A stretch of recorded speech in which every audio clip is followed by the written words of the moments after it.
SafeLink data not working? It's often due to incorrect APN settings or network incompatibility. First, access your APN settings by going to Settings, Network and Internet, Mobile Network, then Access Point Names. The correct APN is usually TracFone or Internet.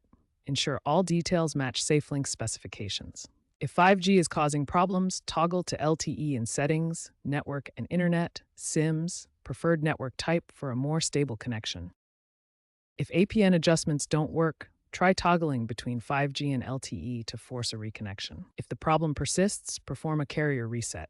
Go to Settings, System, Reset Options, Reset Wi-Fi, Mobile and Bluetooth. This wipes and reapplies carrier settings, including APNs and roaming preferences.